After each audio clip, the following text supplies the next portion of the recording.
dari bapak-bapak ibu-ibu. Acara 2 menit lagi kita mulai. Terima kasih.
Assalamualaikum warahmatullahi wabarakatuh.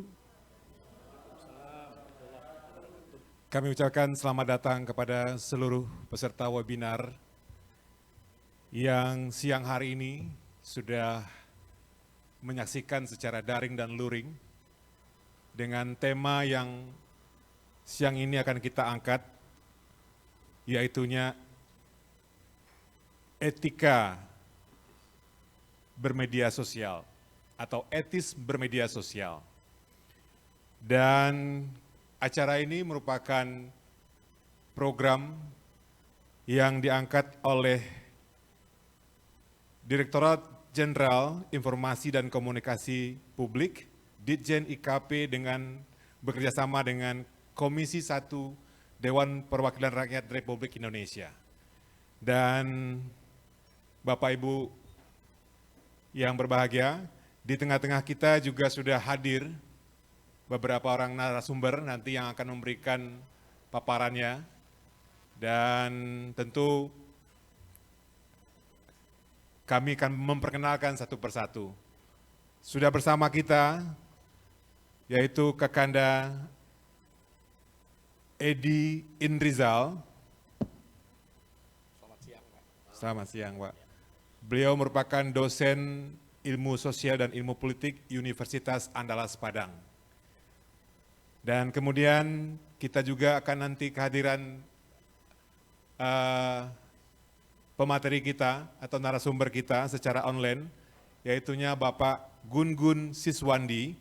Beliau merupakan penggiat literasi digital dan tentu sudah menasional juga. Beliau sering memberikan paparan-paparannya di beberapa seminar-seminar. Dan yang membahagiakan kita pada siang hari ini juga hadir saudara kita, yaitunya Bung Doni Harsifayandra SIP ME.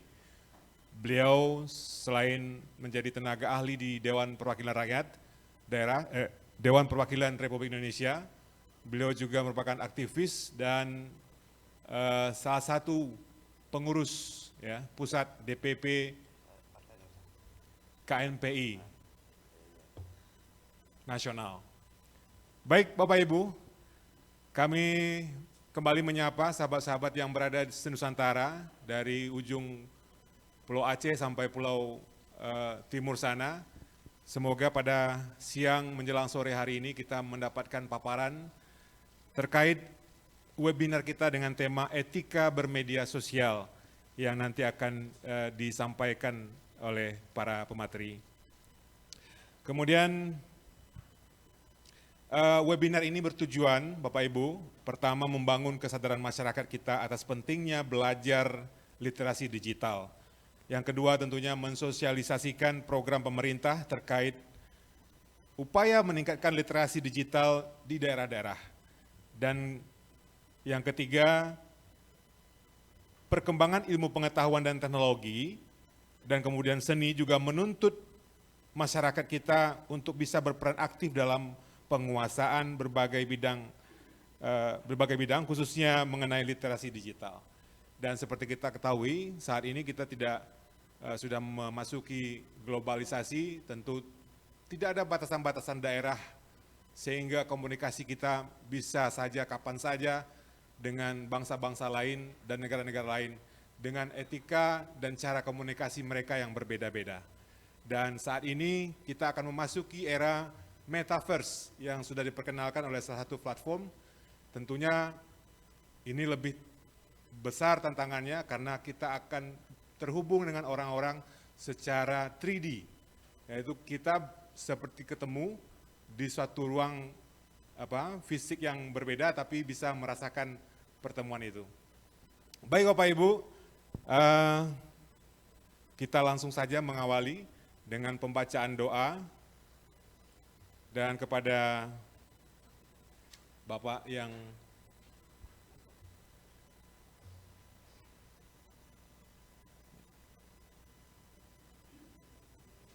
ya, baik, kita langsung saja pembacaan doa dipersilakan.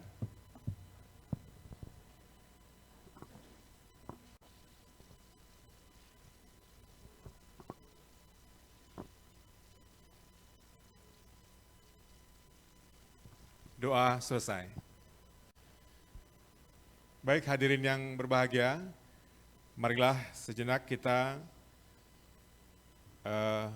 menyanyikan lagu kebangsaan Indonesia Raya. Semua hadirin diharap berdiri.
Hadirin dimohon duduk kembali.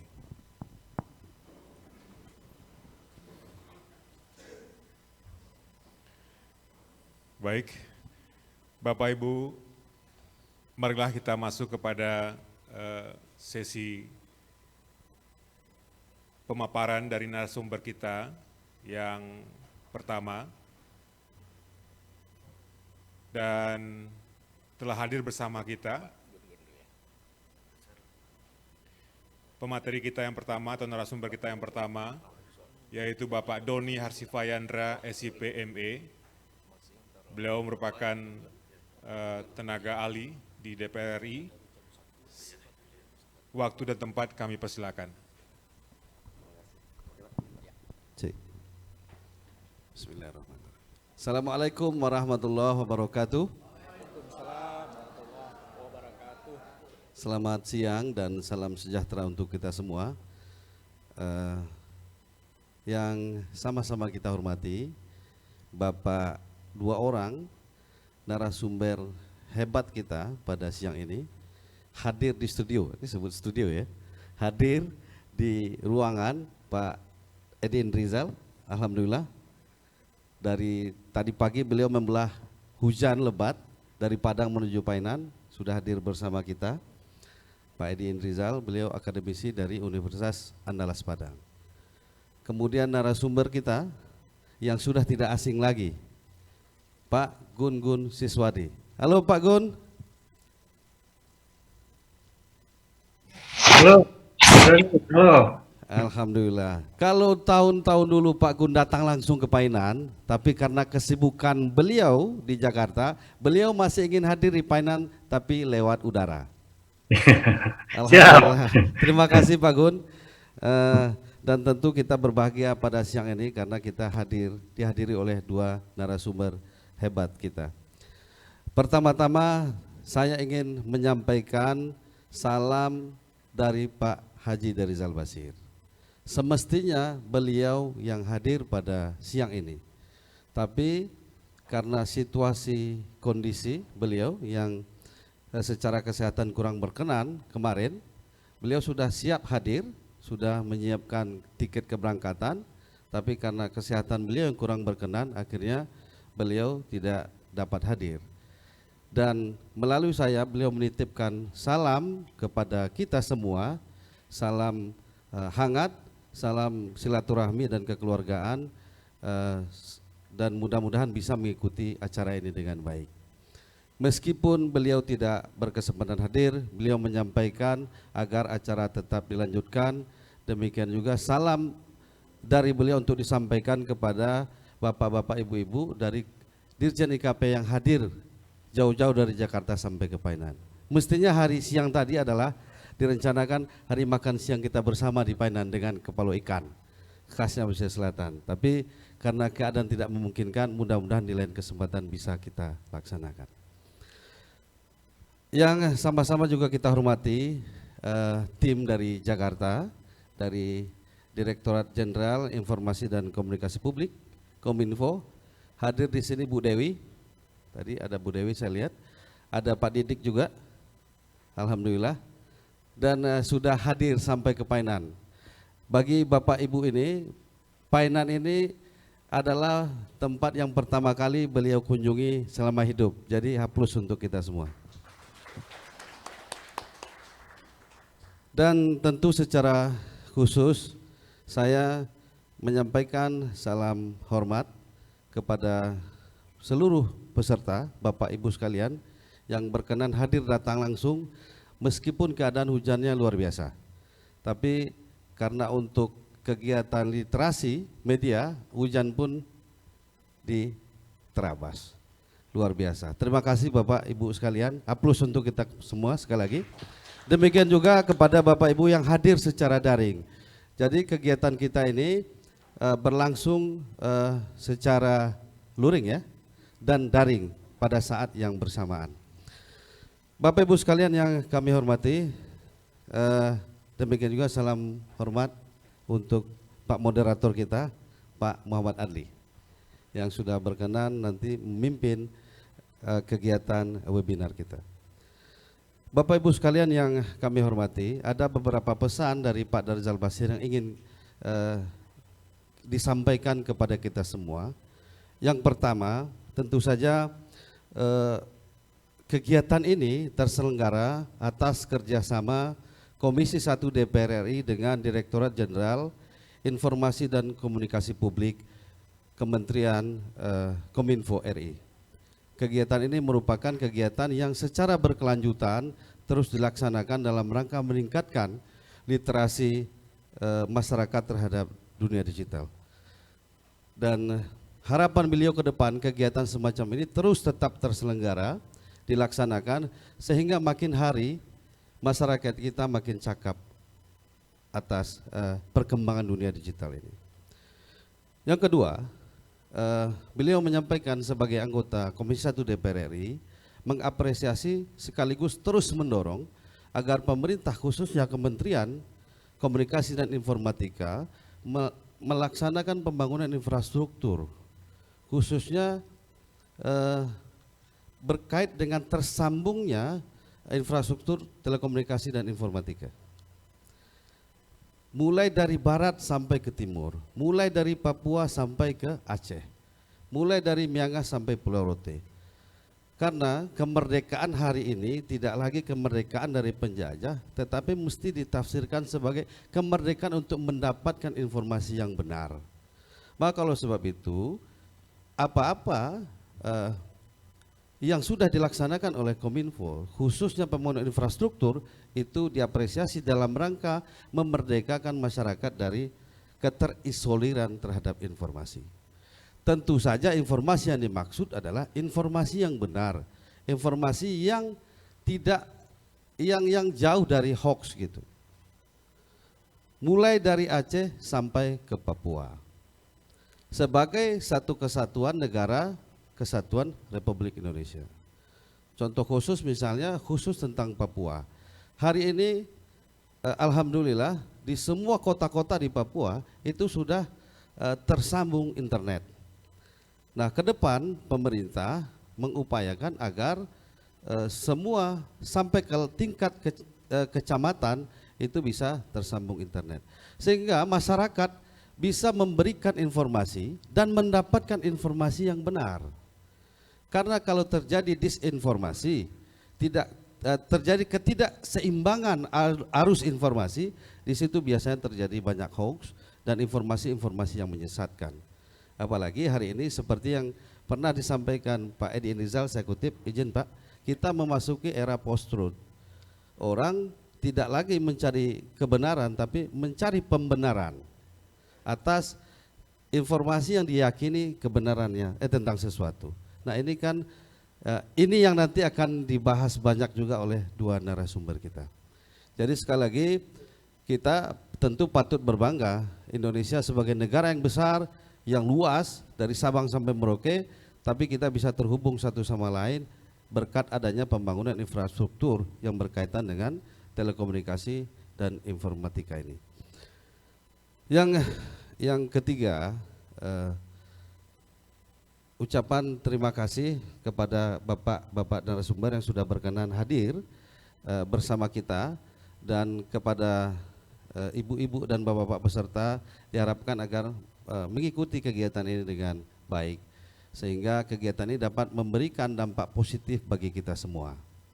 Dan harapannya setelah selesai acara ini, informasi yang didapatkan dapat juga ditularkan kepada keluarga, teman dekat, dan lain sebagainya, sehingga memang memberikan dampak yang bisa dilebarkan kepada teman-teman yang lain. Yang keempat yang ingin kami sampaikan, kita sebentar lagi akan memasuki era politik, pileg, pilpres, pilkada dan sebagainya. Maka produksi isu-isu negatif akan banyak. Oleh sebab itu Pak Darizal menyampaikan kepada kami menghimbau kepada kita semua agar jangan sampai termakan isu-isu hoax. Isu-isu yang dapat merusak keutuhan kita sebagai keluarga, merusak keutuhan kita sebagai sahabat, sebagai teman, merusak keutuhan kita sebagai sebuah bangsa dan negara, hanya gara-gara informasi yang keliru dan tidak benar. Maka tema hari ini yang kita bahas tentang etis bermedia sosial merupakan waktu dan suasana yang tepat, rasanya tema itu kita bahas pada siang ini. Dan sekali lagi ucapan terima kasih kepada Dirjen IKP Kominfo atas fasilitasi kegiatan ini, dan sekali lagi mudah-mudahan ini bisa berkelanjutan. Setuju nggak ya? Ini akan berkelanjutan. Dan sekali lagi kepada Bu Dewi dan Pak Didik, terima kasih sudah bisa sampai datang ke Painan. Mudah-mudahan di kesempatan berikutnya kita juga bisa berjumpa lagi di Painan. Barangkali itu yang menjadi hantaran titipan dari Pak Darizal yang disampaikan kepada kita semua. Mudah-mudahan sekali lagi acara ini bermanfaat, acara ini memberikan hal-hal baik, dan dapat juga nanti hal-hal baik itu disebarkan di lingkungan sekitar kita. Dan beliau menyatakan komitmen sebagai anggota Komisi 1, Komisi 1 akan senantiasa memberikan dukungan kepada Kominfo sepanjang terkait dengan pembangunan infrastruktur yang memberikan dampak baik, dampak positif demi tegaknya NKRI dan majunya Negara Kesatuan Republik Indonesia. Terima kasih, mohon maaf atas segala kekurangan. Selamat mengikuti acara. Billahi taufiq wal hidayah. Wassalamualaikum warahmatullahi wabarakatuh. Assalamualaikum.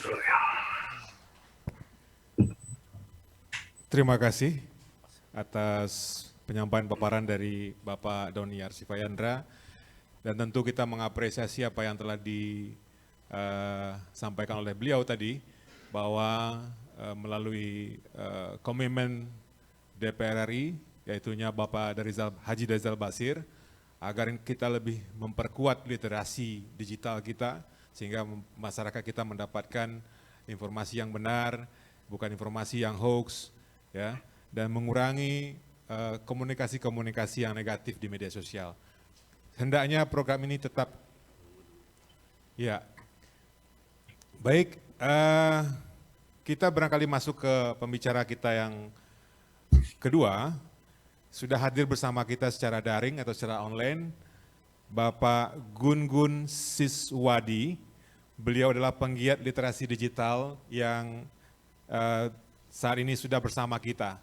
Meskipun beliau berada di Jakarta ya Pak Doni, beliau mengikuti acara kita secara daring, dan mudah-mudahan dari penyampaian materi beliau nanti kita mendapatkan wawasan-wawasan baru, ilmu-ilmu baru, yang mungkin juga bisa kita share kepada masyarakat kita, lingkungan kita. Itulah tujuan kawan-kawan yang hadir dan teman-teman yang hadir pada siang hari ini, bisa menyebarkan ilmu. Pak Gun-Gun, silakan Pak. Baik, terima kasih Mas Adri. Assalamualaikum warahmatullahi wabarakatuh. Selamat siang, salam sejahtera untuk kita semua. Om Swastiastu, Namo Buddhaya, salam kebajikan. Yang terhormat Bapak Haji Darizal Basir, yang dalam hal ini diwakili oleh Bung Doni Arsifayandra yang tadi memberikan keynote speech yang sangat luar biasa. Oleh karena itu nanti kita berdua dengan Pak Edi Indrizal akan menyampaikan implementasi apa yang disampaikan oleh Pak Doni tadi. Kemudian yang kedua, narasumber Pak Edi Indrizal, ya, dosen FISIP Universitas Andalas Padang. Kemudian tentunya Mas Doni Arsifayandra sebagai mewakili Pak Darizal Basir. Kemudian juga tentunya Bung Muhammad Adli sebagai moderator. Dan tentunya juga kami menyapa juga saudara atau Bapak Dik Sadaka dan Ibu Dewi sebagai perwakilan dari Kementerian Kominfo, Ditjen Informasi dan Komunikasi Publik, yang juga hadir di painan ini. Alhamdulillah, puji syukur kita bisa bersilaturahim pada siang ini, walaupun hanya melalui virtual. Jadi Bapak Ibu yang kami hormati, ini adalah merupakan salah satu bentuk bagaimana kita bisa memanfaatkan teknologi kita itu dengan baik, sehingga pada hari yang baik ini, waktu yang bersamaan saya di Jakarta, kemudian Bapak Ibu ada di Painan, tetapi masih bisa terhubung dengan virtual. Ini namanya tatap maya, ya, bukan tatap muka. Kalau Bapak Ibu dengan Pak Doni dan para narasumber yang ada di lokasi namanya tatap muka, kalau dengan saya namanya tatap maya. Jadi ini adalah salah satu bentuk bagaimana manfaat dari teknologi digital ini. Nah, oleh karena itu dalam kesempatan yang baik ini dengan tema yang sangat luar biasa, sangat sesuai dengan kekinian, ya, jadi etika bermedia sosial, maka izinkan saya ingin menyampaikan beberapa hal terkait dengan bagaimana caranya beretika di dalam media sosial. Dan judul yang kami ambil yaitu cerdas, bijak, dan beretika dalam bermedia sosial. Ini judul yang kita akan elaborasi lebih lanjut. Bapak Ibu yang kami hormati, adik kakak yang kami hormati juga. Nah, silakan diklik ya. Jadi sekarang ini Indonesia sudah berada di era digital. Ya, Bapak dan Ibu, salah satu indikatornya adalah bahwa ternyata jumlah pengguna internet di Indonesia ini sudah sangat luar biasa, ya. Jadi berdasarkan data yang diperoleh dari Digital 2022 Indonesia tanggal 15 Februari 2022 dari data reportal.com ternyata penggunaan internet Indonesia itu sudah mencapai 204,7 juta orang. Jadi ada sekitar 73,7% penduduk Indonesia ini sudah terakses dengan internet. Dan 191,4 juta orang ini ya adalah pengguna media sosial. Jadi ini sebuah peluang ya, sebuah potensi tetapi juga tantangan. Bagaimana supaya pengguna internet ini bisa memanfaatkan, memaksimalkan potensi internet ini untuk meningkatkan kapasitas dirinya dan tentunya ujung-ujungnya adalah bagaimana meningkatkan kesejahteraan dengan menggunakan internet ini. Nah, oleh karena itu Bapak dan Ibu, Indonesia sekarang itu sedang memasuki era digital, ya, sehingga masyarakat semakin mudah dalam mengakses informasi dan terjadi banjir informasi Bapak dan Ibu, ya, termasuk juga informasi yang negatif. Nah, ini yang harus kita hindari. Ini PR kita ke depan, bagaimana supaya informasi-informasi yang kita kelola ini benar-benar adalah informasi yang bermanfaat. Ya, sehingga informasi itu akan menghasilkan nilai tambah untuk kita sebagai pengelola informasi. Dan tentu saja di era digital ini ya juga mempengaruhi aktivitas masyarakat ya, dari aktivitas yang biasanya menggunakan media konvensional sekarang ini sudah menjadi media digital. Contohnya adalah transportasi, kemudian juga kalau kita sakit, kita bisa menghubungi dokter secara digital, gitu ya, dan hal lain sebagainya. Ini adalah menunjukkan bahwa terjadi transformasi ya digital di berbagai sektor kehidupan masyarakat. Nah, oleh karena itu, era digital ini adalah sebagai momentum bagaimana kita bisa meningkatkan literasi digital dengan baik supaya masyarakat lebih cerdas, lebih bijak dan beretika dalam bermedsos. Ini PR kita ke depan.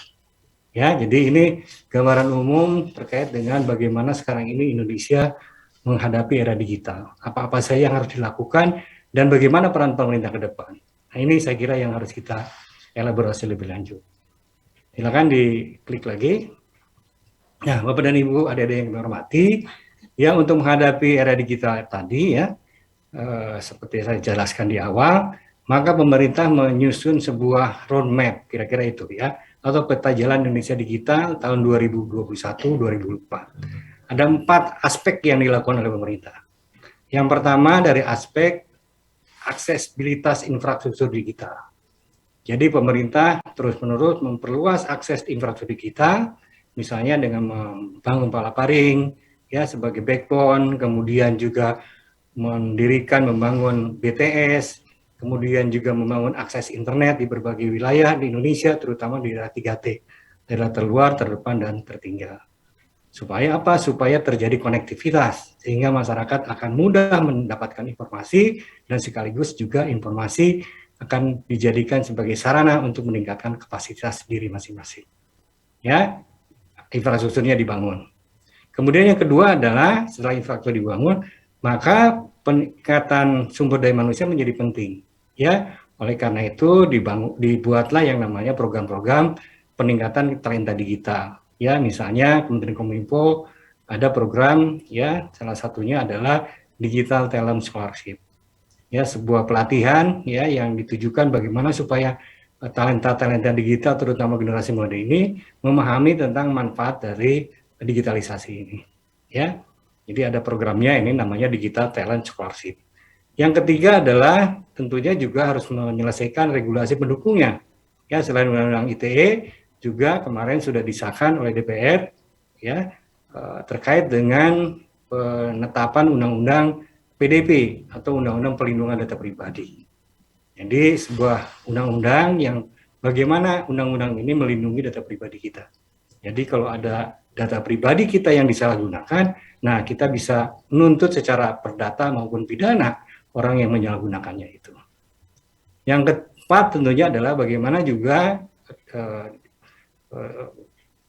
masyarakat mengadopsi teknologi-teknologi yang memang diperlukan oleh masyarakat.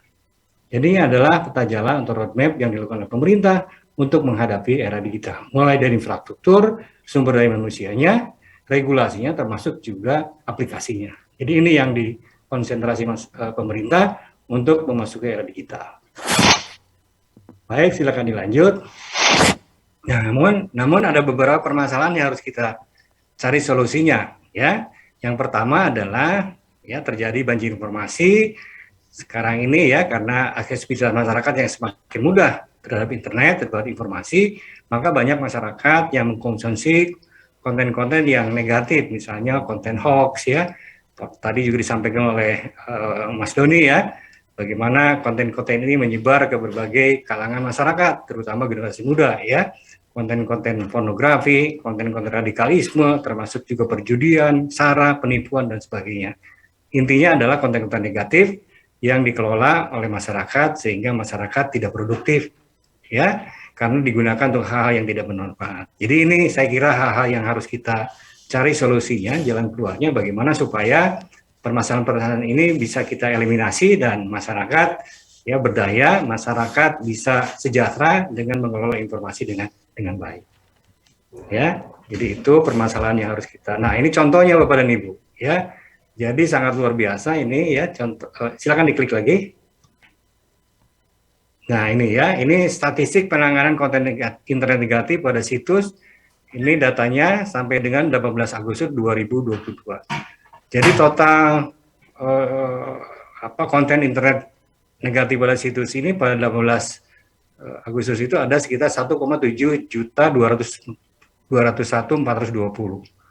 ya, dan total pemblokiran yang dilakukan oleh pemerintah adalah terhadap konten negatif ada sekitar 2,9 juta, hampir 3 juta konten negatif yang sudah diblokir oleh pemerintah. Jadi sangat luar biasa Bapak dan Ibu, bukan hanya puluhan, ratusan, tapi sudah mencapai 3 juta konten-konten yang harus diblokir pemerintah karena tidak sesuai dengan perundang-undangan, termasuk adalah konten-konten negatif. Misalnya, ya antara lain misalnya konten pornografi ada 1,1 juta, perjudian ada lebih dari 500.000, penipuan ada 16.000, hak kekayaan ada 9.000 dan lain-lain sebagainya, ya termasuk sara, fitnah, kekerasan pada anak dan lain sebagainya. Jadi ini konten-konten yang berhasil diblokir oleh pemerintah dalam hal ini Kominfo, ya karena ini adalah termasuk konten-konten negatif yang dilarang sesuai dengan undang-undang.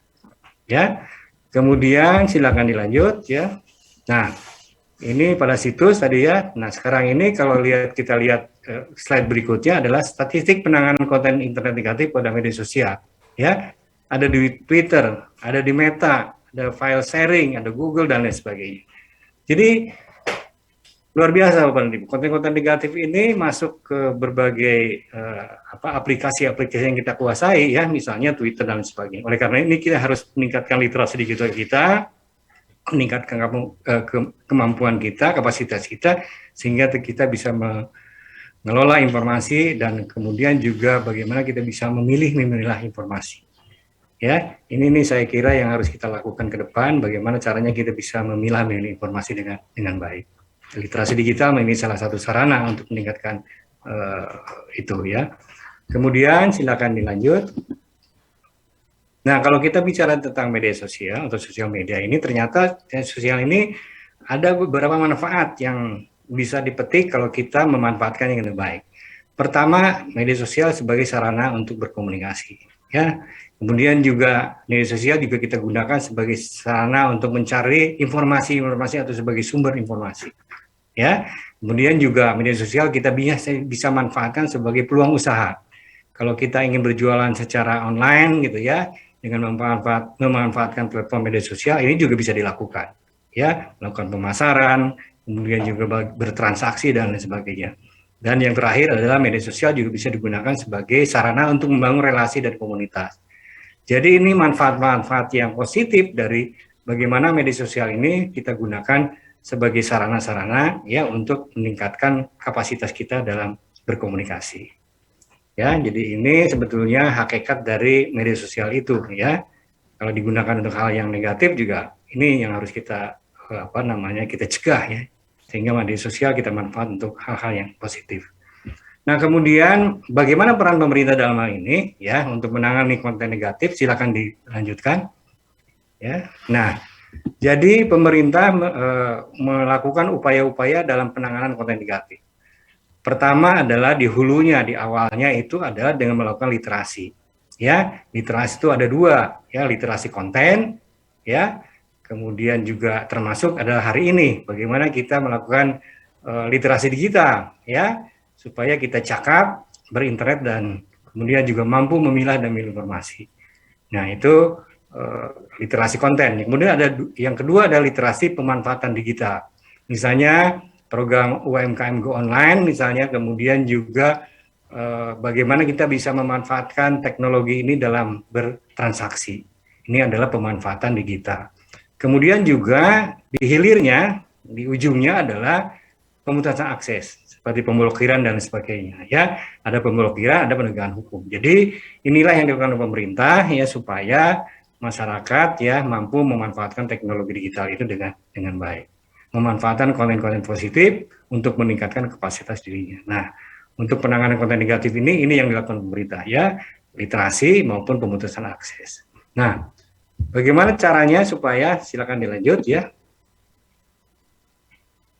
Sebelumnya, nah ini adalah bagaimana area dari kompetensi literasi digital. Ada 4 area kompetensi literasi digital. Jadi kalau kita mengikuti pelatihan tentang literasi digital, ya, ini dilakukan pada 4 area, ya. Yang pertama adalah digital skill atau kecakapan digital. Nah, kecakapan digital adalah bagaimana kita sebagai masyarakat mampu memanfaatkan teknologi digital, khususnya, ya, bagaimana mengaplikasikan atau mengaplikasikan tuh mewujudkan yang namanya perangkat keras maupun perangkat lunas yang ada dalam sistem TIK yang kita miliki. Ya, jadi memahami atau memanfaatkan, mengaplikasikan perangkat keras dan perangkat hardware dan software. Nah, ini, jadi itu termasuk kategori area digital skill atau kecakapan digital. Jadi kalau kita cakap digital, kita bisa memahami, mengetahui, dan menerapkan tentang apa itu perangkat keras dan perangkat lunak atau hardware dan software dalam sistem TIK kita. Jadi itu, ya, kalau kecakapan digital. Yang kedua adalah digital culture atau yang namanya budaya digital. Nah, ini juga terkait dengan kemampuan kita, ya, dalam membiasakan, memeriksa, dan membangun wawasan kebangsaan, kemudian nilai-nilai Pancasila, Bhinneka Tunggal Ika dalam kehidupan sehari-hari. Ya, toleransi, gotong royong, ya, kebersamaan itu adalah bagian-bagian dari wawasan kebangsaan dan implementasi dari nilai-nilai Pancasila. Ya, rukun, kemudian juga saling berbagi dan sebagainya. Ini adalah bagian dari digital culture. Kemudian yang ketiga adalah, nah ini nanti kita masuk ke digital etik, ya, etika digital atau digital etik, sesuai dengan tema hari ini, ya, bagaimana kemampuan individu, ya, dalam mempertimbangkan kemudian juga mengelola etika digital atau netiquette dalam kehidupan sehari-hari. Jadi dalam kehidupan digital ini, ya, media sosial, kemudian juga di berbagai platform yang lain itu ada etika digital yang harus kita ikuti, yang harus kita lakukan sesuai dengan etika yang digital yang disepakati secara bersama-sama. Ya, dan yang terakhir adalah keamanan digital atau digital safety. Itu bagaimana kita bisa meningkatkan kesadaran tentang penjagaan atau supaya data pribadi kita ini tidak tersebar di media sosial kita. Nah, jadi ini bagaimana kita bisa meningkatkan keamanan data pribadi kita, supaya data pribadi kita ini tidak dimanfaatkan oleh orang-orang yang tidak bertanggung jawab, ya, yang tentunya akan merugikan kita. Jadi ini saya kira 4 area kompetensi literasi digital. Dari mulai cakap digital, kemudian budaya digital, yang ketiga etika digital, dan keempat keamanan digital. Nah ini, jadi kalau Bapak dan Ibu memiliki 4 area kompetensi digital, berarti Bapak dan Ibu sudah terliterasi digital dengan baik. Nah ini saya kira yang harus kita pelajari lebih lanjut supaya kita mampu memanfaatkan teknologi kita itu lebih baik dengan kecakapan-kecakapan yang kita miliki.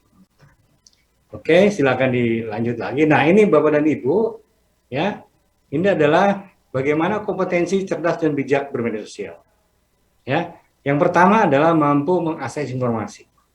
Yang kedua adalah mampu menyeleksi atau memilah dan memilih informasi. Yang ketiga adalah mampu memahami. Kadang-kadang kita tidak paham juga apa yang kita butuhkan sesuai dengan kemampuan kita gitu ya. Jadi informasi yang dibutuhkan itu kadang-kadang juga kita nggak ngerti gitu apa yang kita butuhkan. Ya, oleh karena itu salah satu dari kompetensi cerdas dan bijak bermedia sosial adalah kemampuan memahami informasi yang kita butuhkan. Ya, tentunya sesuai dengan latar belakang, kemudian juga sesuai dengan profesi kita dan lain sebagainya. Ya, kemudian yang keempat adalah kemampuan dalam menganalisis informasi.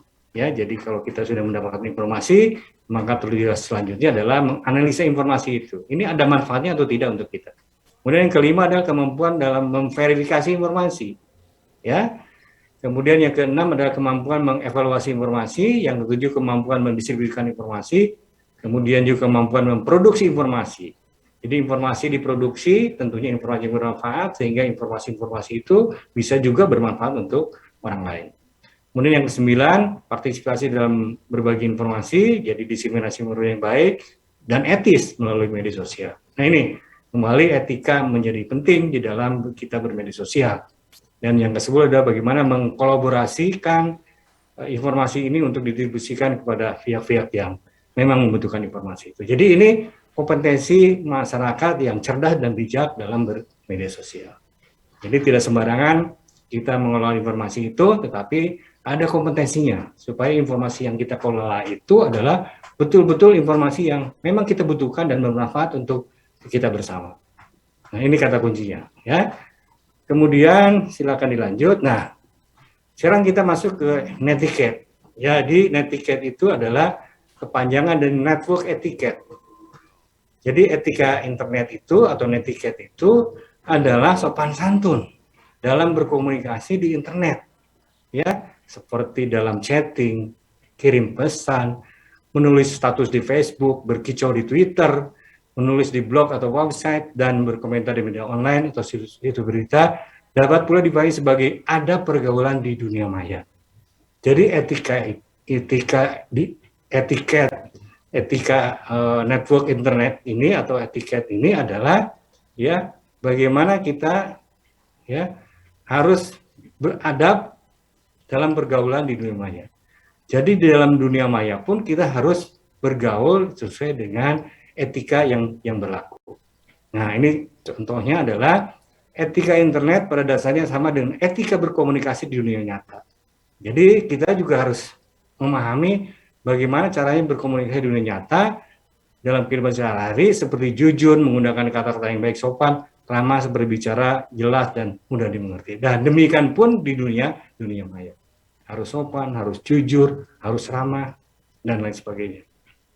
Jadi di dunia internet, di dunia maya, itu juga sama. Kita harus berbuat sesuai dengan apa yang kita lakukan di dunia nyata.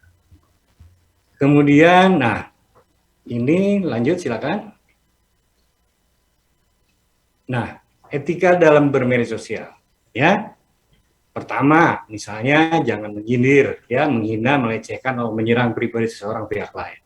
Nah, ini etika-etika yang harus kita pelajari ya supaya kita bisa lebih produktif di media sosial, ya. Kemudian juga jangan sombong, jangan angkuh, so tahu, so hebat, merasa paling benar, egois, berkata kasar, kotor, dan hal buruk lainnya yang tidak bisa diterima orang. Jangan mengekspos hal-hal yang bersifat pribadi. Nah, ini kembali lagi data pribadi ya. Bersifat keluarga dan sejenisnya yang membuka peluang orang tidak bertanggung jawab untuk memanfaatkan hal itu.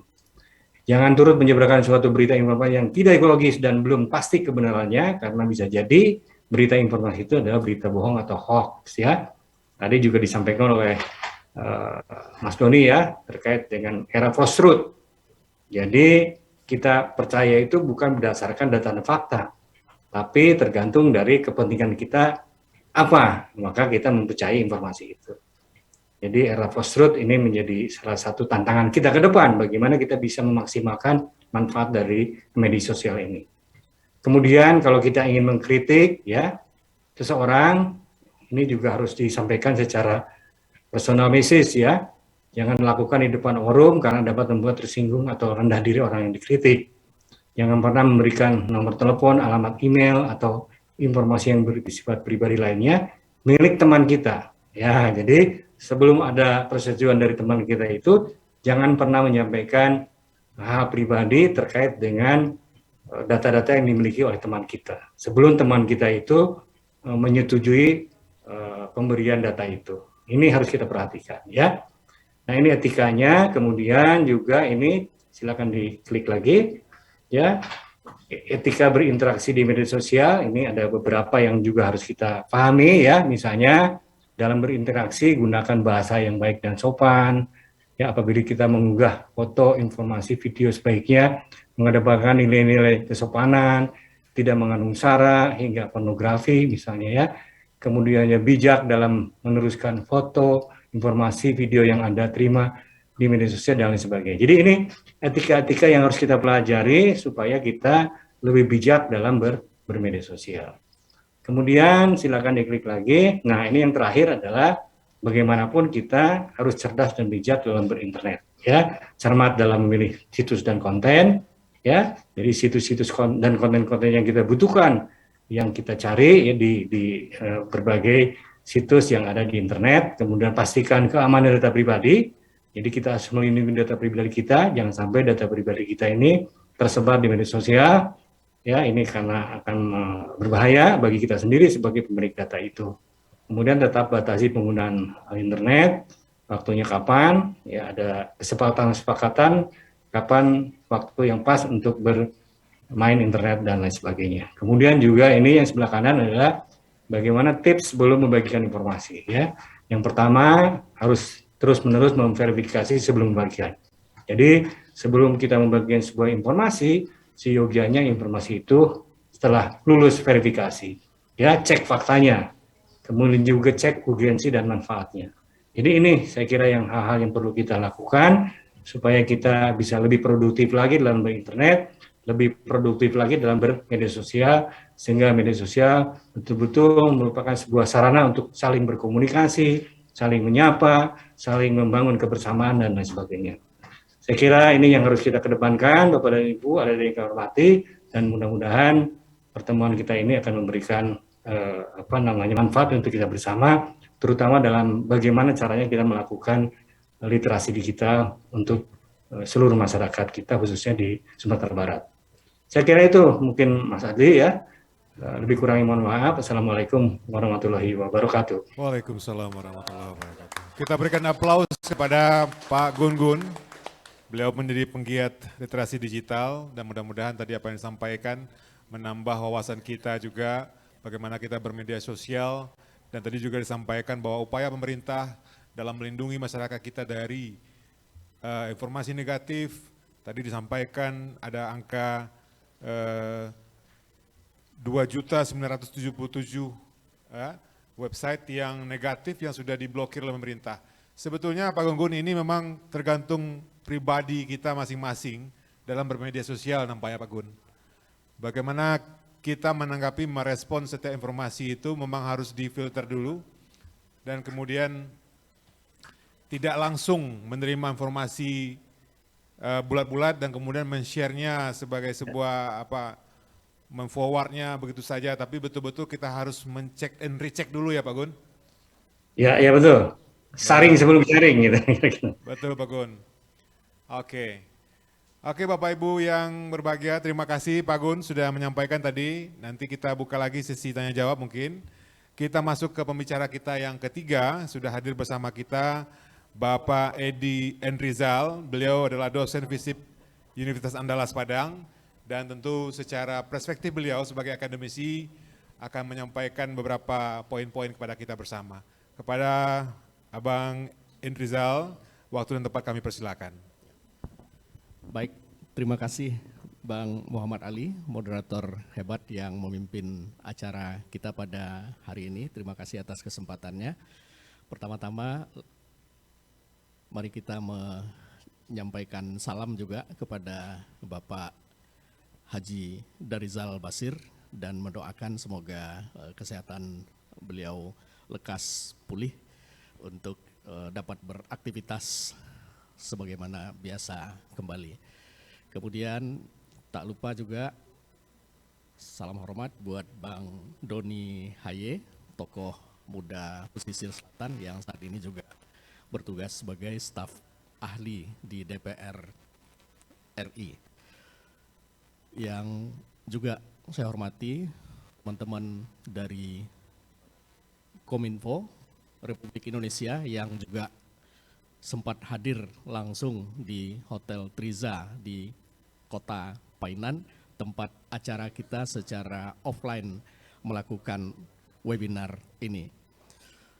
Demikian pula kepada hadirin hadirat yang hadir langsung di ruangan ini dan juga tentu saja pemirsa webinar mulai dari Aceh sampai ke Papua.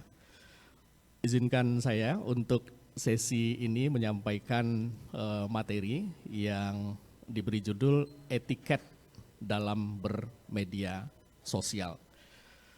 Dan apa yang saya akan sampaikan sebagian besar sebetulnya sudah dimulai juga tadi oleh Pak Gun-Gun, jadi pada dasarnya nyambung banget bahwa perkembangan teknologi komunikasi dan informasi memang sangat luar biasa, menandai peradaban baru dalam kehidupan umat manusia di muka bumi ini.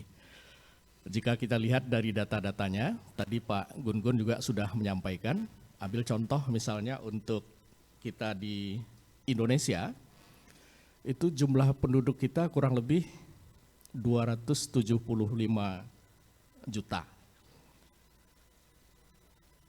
Kemudian kalau dilihat dari data penggunaan handphone, itu bahkan lebih dari jumlah penduduk yang ada. Kalau di persentase jumlahnya kurang lebih 125%, lebih dari jumlah penduduk. Terus juga kalau dilihat dari penggunaan internet, sudah mencapai kurang lebih 75%. Sejalan dengan sebegitu kencangnya juga derap pembangunan teknologi dan informasi termasuk penyiapan sarana prasarananya. Nah, dan ini jumlah yang sungguh sangat luar biasa.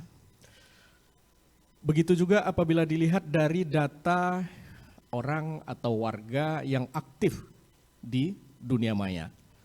Yang aktif, bahasa kitanya sudah familiar juga, bermedsos.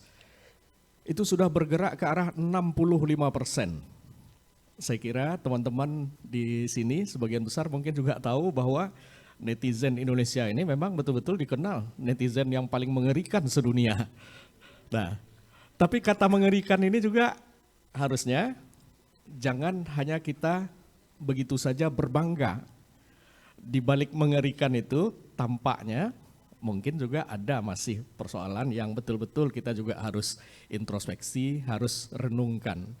Kaitannya tadi sudah mulai disampaikan juga oleh Pak Gun-Gun Siswadi terkait dengan soal literasi digital. Bahkan secara lebih khusus bahwa dalam penggunaan teknologi digital ini, komunikasi digital ini tentu saja juga ada nilai-nilai baru yang kita harus menyesuaikan diri. Termasuk dalam hal ini terkait dengan adanya etika dalam bermedsos.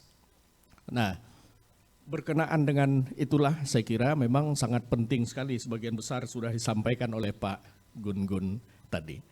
Kenapa?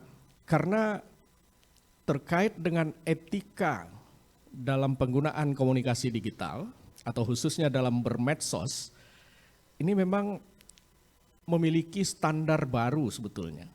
Apa standar barunya itu adalah ya menyangkut etika yang sebetulnya mengatur komunikasi yang meliputi lintas geografis maupun budaya.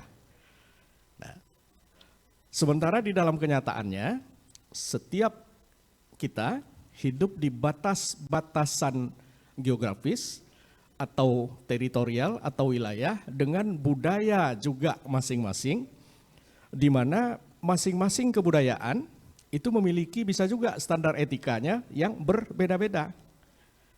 Jadi di satu sisi dituntut adanya penyesuaian dengan etika yang bersifat global, tetapi di sisi yang lain kita pun juga punya etika dan budaya masing-masing. Nah, disinilah makanya penting sekali kita terus meningkatkan literasi, pengetahuan, menambah wawasan tentang bagaimana nih untuk bisa menyesuaikan dengan peradaban baru di era komunikasi digital ini. Untuk contoh Indonesia, ya, sering kita bangga dengan Bhinneka Tunggal Ika. Nah, tapi di balik itu sebetulnya, walaupun menariknya adalah makanya kita bangga, walaupun berbeda kita bisa tetap satu kan begitu kan? Satu nusa, satu bangsa, satu bahasa. Tapi sebetulnya kenyataannya adalah bahwa masing-masing suku bangsa misalnya, masing-masing daerah itu punya budaya yang juga berbeda-beda. Jadi adalah sebuah kenyataan kita hidup juga dalam, kalau bahasa kampusnya itu polarisasi sosial. Jadi perbedaan sosial. Dari Aceh sampai Papua, bayangkan Bapak, Ibu-ibu dan teman-teman. Ada anekdotnya ya. Kalau dilihat dari pakaian, itu mulai dari Aceh lengkap sekali pakaiannya. Mulai dari rambut ketutup sampai ke bawah. Apakah celana atau rok atau baju kurungnya kan lengkap. Semakin ke timur, nah kita bicara dari barat ke timur nih. Nah, semakin ke timur sampai ke Papua semakin sangat kurang lengkapnya dari segi pakaian. Ya kan? Nah, tapi kalau kita lihat dari segi seni, alat kesenian dan segala macam, sebaliknya tuh. Dari timur ke barat, ya. Nah, semakin ke barat justru semakin kurang alat keseniannya. Kita lihat di Bali, gamelan segala macam lengkap banget ya. Nah, di Jawa juga ya. Nah, kalau pakaian tadi mulai agak berkurang sepotong, enggak? Nah, tapi kalau di alat musik sampai di Aceh, bahkan saking nggak adanya lagi yang mau dipukul atau mau ditabuh, badannya sendiri yang dipukul, yang ditabuh. Nah, kayak gitu betul perbedaan kita. Berkait dengan agama bahkan ada suku bangsa yang ada agama yang mengharamkan, namanya, nggak apa-apa kita sebut saja sambil belajar kita tentang perbedaan budaya kita, mengharamkan babi, ya.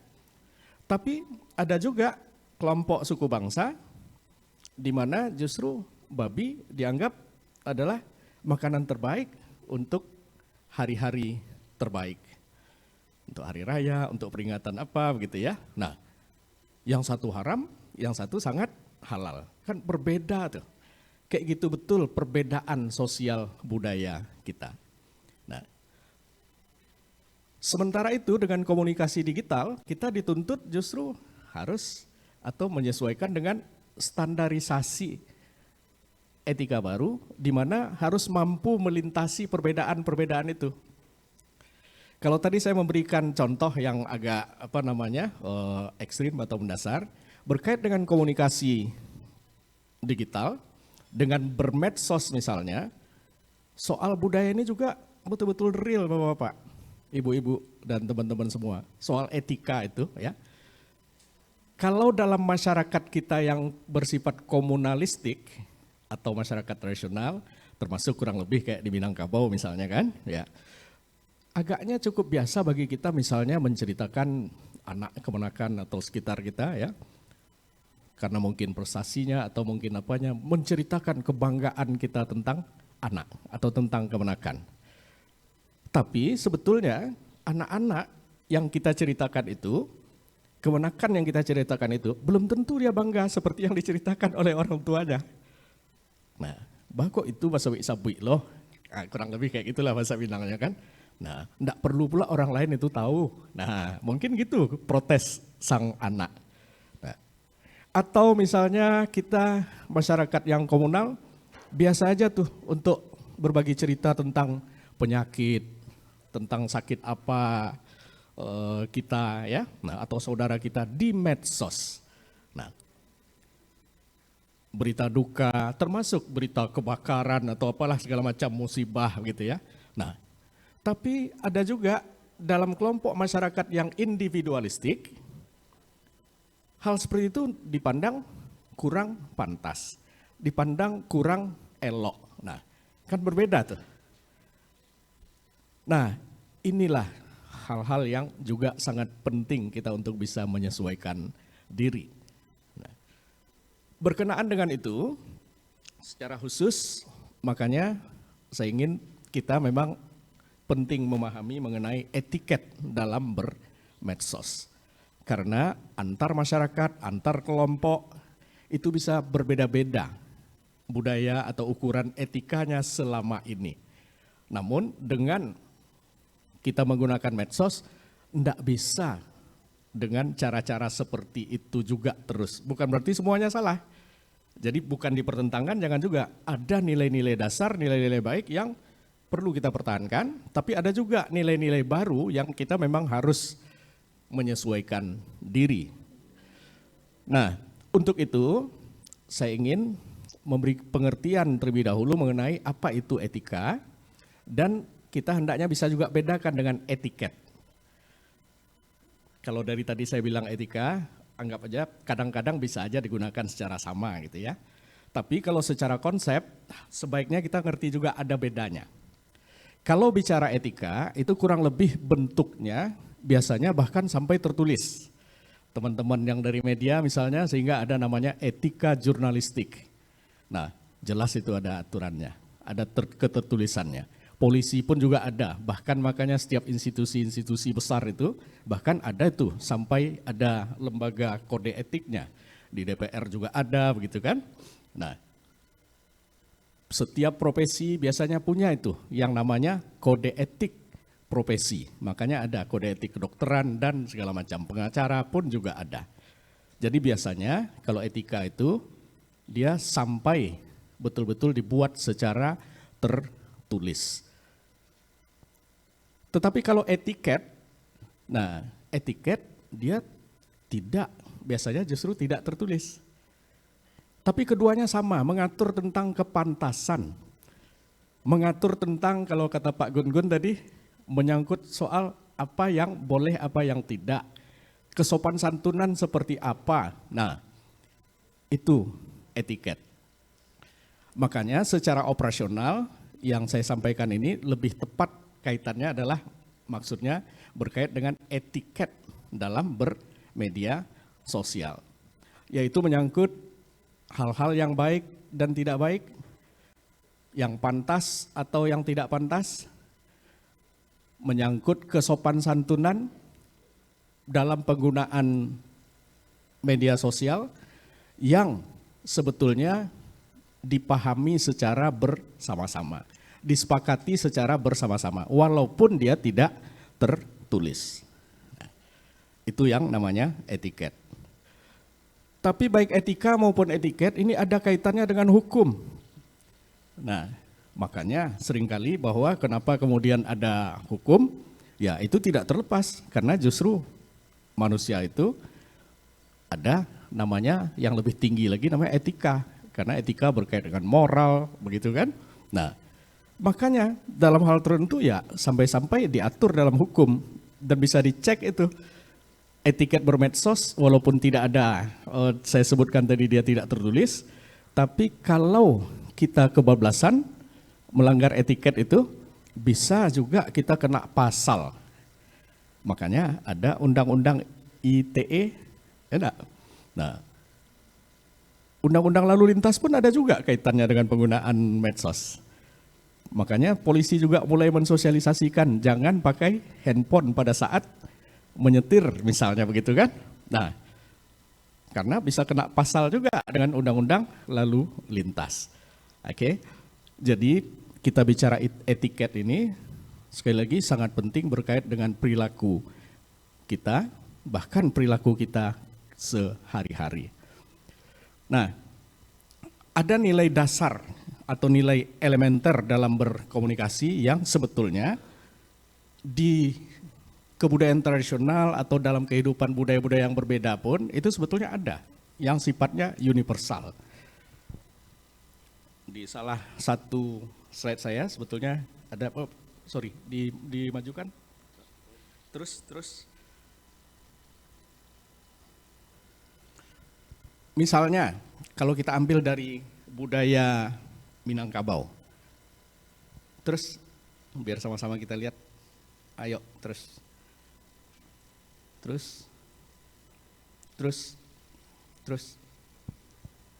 Next.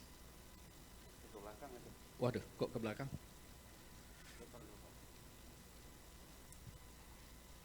Oke.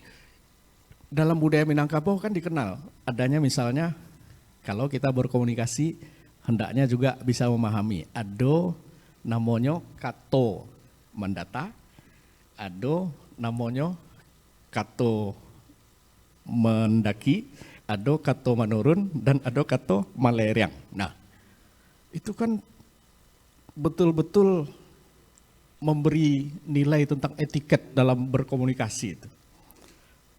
Begitu juga misalnya kalau kita perhatikan dalam pepatah petitih adat orang Minangkabau contohnya. Dan dalam masyarakat lain pun, masyarakat Melayu, masyarakat tradisional yang lain ini pasti ada juga. Kalau ada berkonflik, kita ingin menyelesaikan masalahnya, ada istilahnya babiliak gadang dan babiliak kete. Tidak harus semua masalah itu disampaikan kepada semua orang. Nah, harus lihat-lihat juga kepada siapa bisa kita pilih orang yang tepat, waktu yang tepat untuk menyampaikannya. Nah, begitu juga bahwa lain lubuk, lain ikannya. Nah, harus kita menyesuaikan, meletakkan sesuatu itu pada tempatnya. Nah, pun juga misalnya tadi sudah disebut juga oleh Pak Gun-Gun. Nah, tidak boleh sombong, tidak boleh pamer-pamer. Nah, kalau di orang Minang malah kalau etiket itu dilanggar, ada istilahnya kok kayonya awak tidak kau minta ada cek. Enak. Kok cadiaknya? Nah, jika Anda pintar, kami juga enggak perlu bertanya. Karena begitu kan? Nah, apa lagi itu? Kok baga? Nah, baga seorang salah, kami enggak. Ya, nah, kayak gitu. Artinya apa? Dari ajaran-ajaran adat, ajaran-ajaran budaya seperti itu semua memberikan betul-betul nilai dasar juga dalam berkomunikasi. Nah, yang seperti itu, sejalan dengan yang disampaikan oleh Pak Gun-Gun tadi ya, ini juga dalam bermedsos hendaknya juga diteruskan. Jadi tidak bertentangan sebetulnya.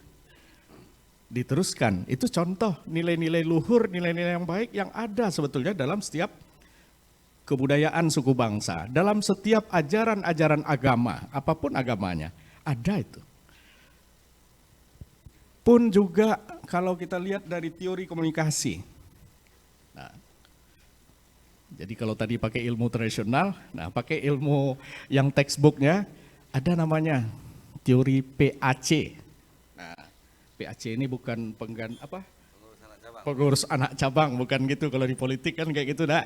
Nah, PAC ini P itu parent, A itu adult, dan C itu child.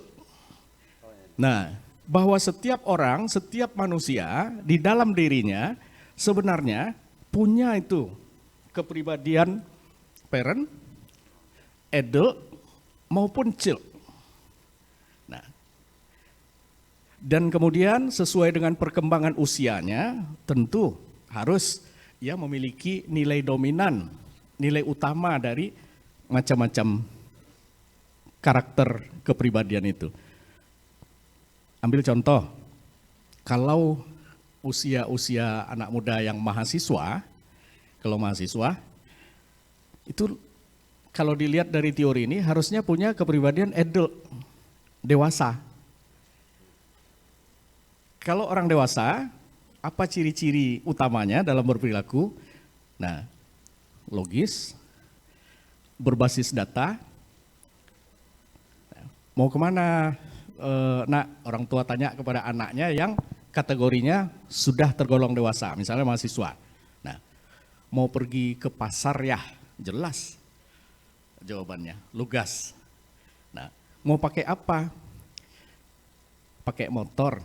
Nah, atau misalnya pas motor nggak ada pakai angkot misalnya begitu kan. Nah, tahu dia dan tahu jalan mana mau yang akan dilalui dan segala macam.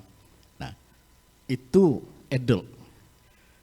Tapi kalau walaupun umurnya sudah dalam tanda petik tadi dewasa, bisa saja masih juga kepribadiannya anak-anak. Bago tanya lo, mah dengan merengek-rengek lo kan, sembarang kami lah katanya kan. Nah, berpura-pura cengeng atau apa semacam. Itu berarti dia sedang menunjukkan ciri-ciri kepribadian cilnya. Nah, sama juga orang tua, kadang-kadang kita, bagi orang tua yang sudah punya anak, kadang-kadang bisa juga tuh kita sambil berguyon dengan anak kita yang kecil, nah, kita berpura-pura menunjukkan apa, sebagai anak-anak. Nah, udah Ron, takut papa, lah tuh takut papa, pura-pura. Nah, tapi kalau seperti itu kan terjadi kehangatan itu, komunikasinya normal.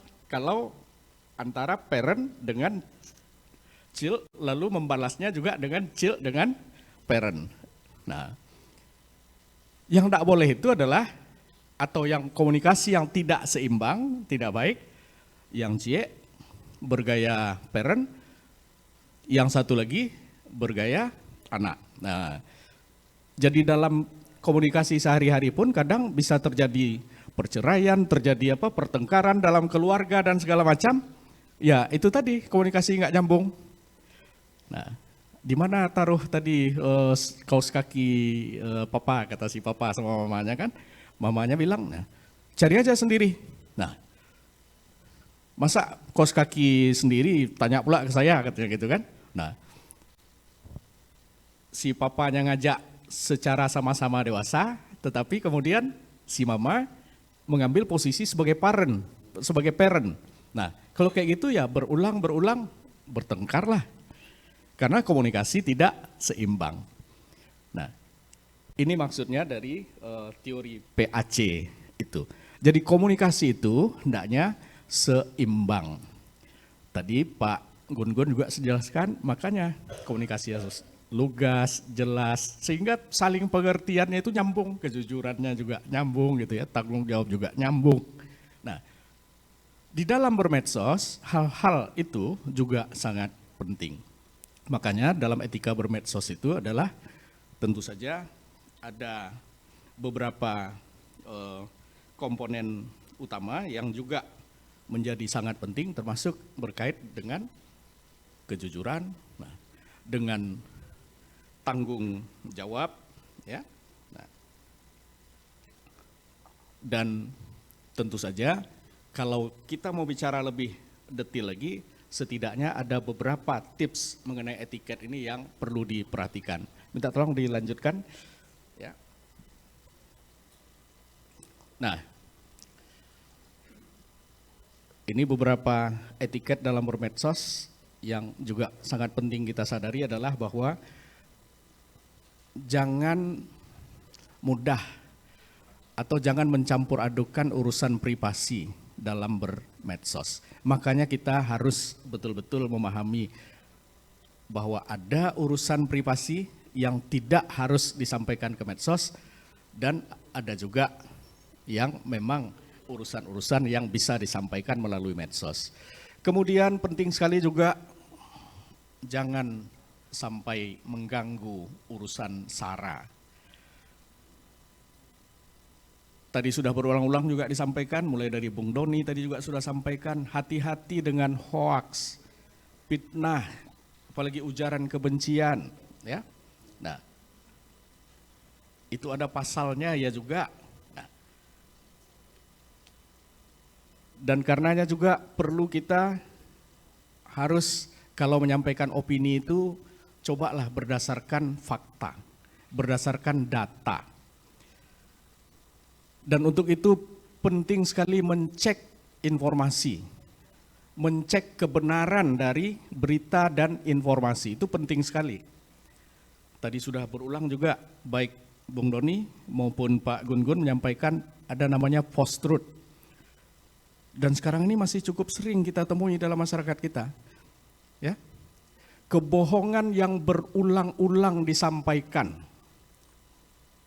Ketidakbenaran sebetulnya yang berulang-ulang disampaikan akhirnya bisa diterima sebagai seakan-akan kebenaran. Padahal sebetulnya tetap aja itu bukan kebenaran. Nah,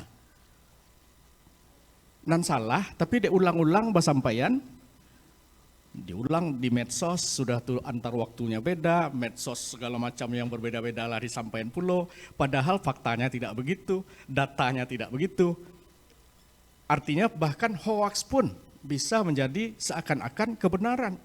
Nah, ini antara lain bahaya dalam tanda petik dari penggunaan medsos kalau kita tidak punya literasi atau wawasan yang memadai tentang bagaimana cara atau menggunakan medsos. Kemudian tentu saja larangan menyebar konten pornografi, kekerasan atau teror dan berikutnya. Tadi Pak Gun-Gun juga sudah perlihatkan datanya, di slide saya juga ada tuh data-datanya ya. Jadi yang masih terbesar penggunaan kita ternyata di Indonesia, penggunaan di medsos kita ini ya, itu memang cukup negatif juga. Pertama itu pornografi, kedua perjudian, nah, ketiga penipuan. Nah, jadi hati-hati itu Bapak-bapak dan Ibu-ibu, jangan sampai kita ikut, dan juga antisipasi jangan sampai kita terpengaruh. Kemudian konten-konten negatif, termasuk juga mengenai terorisme, radikalisme, SARA. Nah, secara keseluruhan itu yang paling tinggi. Dan data terakhir tahun 2022, tadi Pak Gun-Gun juga sudah tampilkan, saya juga punya data yang periode Maret, sumber informasinya kita bisa cek itu di statistik Kominfo. Yang saya sebutkan tadi masih juga tergolong tinggi. Nah, itu hal-hal yang juga perlu kita antisipasi. Slide berikutnya. Oke, ini juga sudah disampaikan tadi oleh Pak Gun-Gun, pentingnya menjaga informasi pribadi, sedangkan Allah awak jago pun tidak bisa di luar kendali awak, bisa aja bocor, enggak?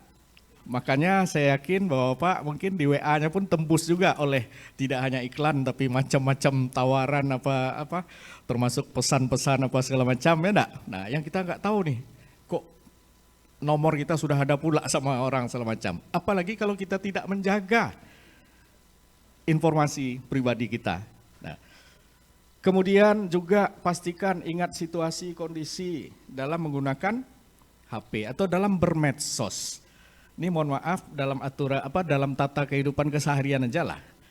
Sang suami kadang, sang istri kadang ya mungkin istri ibu rumah tangga atau pas sedang di rumah, suami sedang kerja, jam-jam sedang kerja, pas pula akhir bulan harus nyusun laporan akhir bulan yang numpuk gitu ya. Nah, batanyo juga lagi sedang jam kerja tuh. Gimana apa? Nah, telepon nggak diangkat, sebentar lagi telepon lagi. Atau kemudian dimarahin pula lagi suami, kenapa nggak angkat telepon saya gitu kan? Nah, itu kurang perhatikan waktu dan tempat itu. Dan karena itu juga bisa membuat konflik. Salah satu penyebab perceraian tertinggi di Indonesia, faktor nomor 2-nya itu adalah medsos, penggunaan medsos. Di Sumatera Barat bahkan nomor 1 penyebabnya. Angka perceraian kita, ya. Nah, di saya ada juga tuh datanya, Bapak, saya yakin mungkin ada juga sampai di grup-grup apa segala macam ya, atau di berita-berita viral begitu ya. Nah, cukup banyak. Karena yang kayak gitu, penyebabnya bisa jadi yang sepele gitu. Nah, termasuk yang privasi itu, Bu, Bapak, akhirnya memang tergantung nilai kita. Sekali lagi ini kan etiket itu kan tidak tertulis gitu ya. Tapi saya kira ya.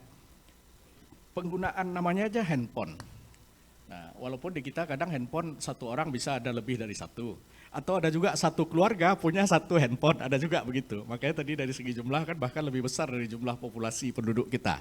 Ya, nah ini termasuk privasi sebetulnya. Secara pribadi saya sarankan, tidak bagus misalnya antara pasangan yang muda-muda yang masih pacaran, atau termasuk juga seperti saya yang sudah suami istri, enggak lo harus handphone, gua harus buliah lo dicek sedetil-detilnya oleh pasangan. Nah, kalau ingin coba ceknya lah. Ya, tapi itu tadi bisa jadi justru deh itu baiko batangka adanya. Nah, jadi etika penggunaan teknologi digital ini, makanya kita memang dalam banyak hal juga harus menyesuaikan diri. Karena memang ada standar nilai baru untuk itu. Tinggal satu slide lagi, tolong. Nah, ini untuk yang muda-muda, karena saya lihat juga banyak yang muda-muda ya. Nah, bisa perhatiin nih, mengeluh tentang masalah pribadi terus-menerus nggak bagus. Tidak dianjurkan atau dianggap kurang memenuhi etiket itu dalam bermedsos. Bikin kalimat sindiran tapi nggak jelas untuk siapa, atau sengaja menunjukkan barang-barang mewah dengan daftar harganya, posting hasil screenshot chat dengan pacar yang isinya terlalu pribadi, jangan. Memperlihatkan foto diri yang kurang sopan demi mendapatkan, nah ini kadang-kadang anak-anak muda demi mendapatkan like. Nah, sebentar viral, tapi sehari sudah tuh minta maaf pakai di atas materai kan. Nah, gara-gara tidak memperhatikan etiket dalam bermedsos tadi. Oke, jadi saya kira sejalan sekali dengan disampaikan oleh Pak Gun-Gun tadi ya. Dan akhirnya saya ingin menyatakan sekali lagi etiket dalam bermedsos ini adalah sangat penting sekali, terutama juga harus dijalankan dengan kenapa kita penting terus meningkatkan literasi digital, literasi menggunakan internet di dalam masyarakat kita. Kenapa demikian? Karena kenyataannya negara kita ini, terlepas bahwa kita memang harus bangga, tapi di sisi lain negara kita ini punya problem yang sangat mendasar.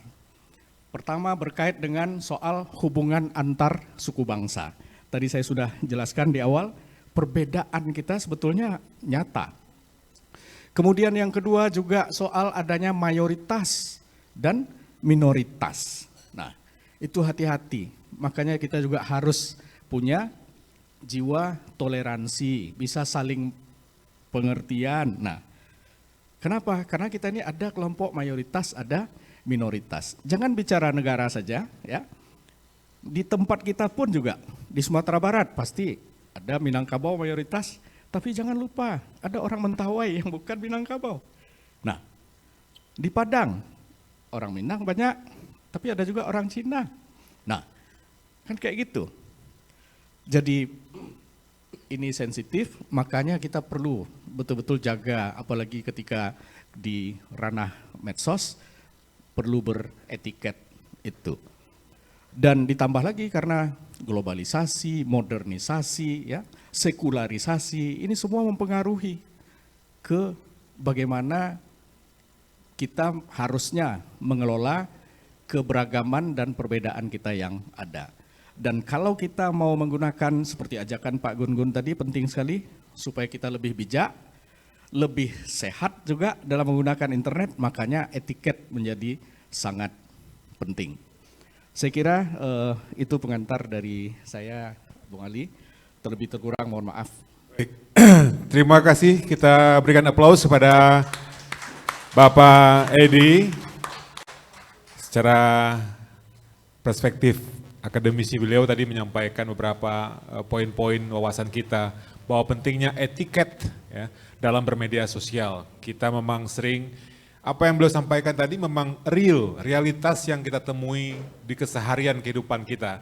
Kadang banyak yang dekat menjadi jauh pertemanan kita, yang di rumah mungkin suami istri bisa retak hubungannya ya gara-gara chatting-chattingan dan segala persoalan-persoalan keseharian kita yang berada di media sosial. Sepertinya tadi disampaikan beliau bahwa kita harus menjadi diri kita sendiri sebagai manusia yang bertanggung jawab di saat kita menggunakan media sosial. Banyak hal kita yang keliru bahwa orang yang kita cerca atau kita tulis di media sosial itu tidak mengenal kita. Jadi kadang-kadang kita menyampaikan kata-kata yang kasar, kata-kata yang kadang-kadang menyinggung perasaan orang lain. Padahal sebetulnya banyak orang yang membaca dan menilai pribadi kita. Ini sebuah persoalan. Bapak Ibu yang berbahagia, pada siang hari ini tadi sudah sampai pada pemateri kita yang ketiga, narasumber kita yang ketiga. Kita mungkin bisa membuka line tanya jawab. Tadi disampaikan, Pak Doni, ada yang ingin bertanya mungkin secara luring dan juga mungkin secara daring. Mohon dibantu, mungkin ada satu penanya mungkin dari ruangan studio kita. Kemudian dari webinar kita juga dari Zoom. Silakan teman-teman kita yang ingin barangkali ingin bertanya. Mungkin bisa disebutkan, dibacakan. Ya. Baik, kita coba sampaikan satu dari Eka Ningtyas. Kemudian pertanyaannya, di era digital sekarang ini banyak masyarakat yang ingin menunjukkan eksistensi dirinya di media sosial dengan cara sering mengupload sesuatu yang kadang bersifat pribadi. Pertanyaannya, bagaimana cara mengedukasi masyarakat agar selalu memfilter sesuatu sebelum mengupload sesuatu ke media sosial, dan apa saja hal-hal yang boleh dan tidak boleh diupload di media sosial. Mungkin tadi dimintai atau kita minta jawaban dari Pak Gun-Gun. Baik, baik, terima kasih. Silakan Pak Gun-Gun. Ya baik, terima kasih Mas Adli ya Mas. Jadi itu namanya yang dipertanyakan Bu siapa? Ningtyas ya. Ningtyas. Ningtyas itu namanya oversharing. Ya, jadi oversharing itu adalah memanfaatkan media sosial dengan sangat, istilahnya Pak Edi itu lebay gitu kira-kira seperti itu.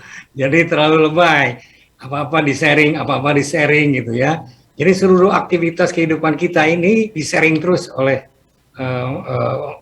yang bersangkutan di media sosial. Ini namanya oversharing. Nah, oleh karena itu, jadi tidak ada lagi pemilahan informasi-informasi yang sebaiknya di-sharing di media sosial. Jadi yang harus dilakukan adalah meningkatkan literasi diri kita masyarakat, saya kira Mas Edi ya. Jadi bagaimana masyarakat supaya mampu memahami tentang informasi-informasi yang kira-kira informasi yang harus di-sharing itu yang terkait dengan apa misalnya, yang banyak manfaatnya untuk masyarakat tentunya. Nah, ini saya kira yang harus kita dorong terus masyarakat sehingga masyarakat terliterasi digital dengan baik. Jadi salah satu dari aspek dari literasi digital itu adalah etika bermedia digital. Ya, artinya jangan terlalu oversharing gitu ya. Kemudian juga tidak menyebarkan informasi-informasi yang belum tentu benar. Kemudian juga dicek juga informasi yang akan kita sampaikan itu ada manfaatnya enggak untuk masyarakat dan untuk diri kita. Jadi hal itu menjadi pertanyaan-pertanyaan sebelum kita membagikan informasi. Kalau dalam bahasa istilah literasi digitalnya adalah saring sebelum sharing kira-kira. Jadi kita wajib hukumnya oleh kita sebagai masyarakat sebelum kita melakukan menyebarkan informasi itu dicek dan recheck dulu. Ya, tabayun kira-kira, cek dan recheck ya sebelum informasi itu disebarkan. Apakah ada manfaatnya, gitu ya? Apakah informasi ini memang dibutuhkan oleh masyarakat dan lain sebagainya. Jadi pertanyaan-pertanyaan itu harus menjadi rujukan kita sebelum kita membagikan sebuah informasi. Intinya adalah meningkatkan literasi digital masyarakat. Saya kira itu, Mas Edi. Terima kasih. Oke, terima kasih Pak Gun-Gun. Oke, Bu Eka sudah dijawab tadi oleh Pak Gun-Gun. Kita coba minta ke floor yang ada di studio kita. Ada yang ingin menyampaikan pertanyaan? Silakan. Oke, silakan. Satu dari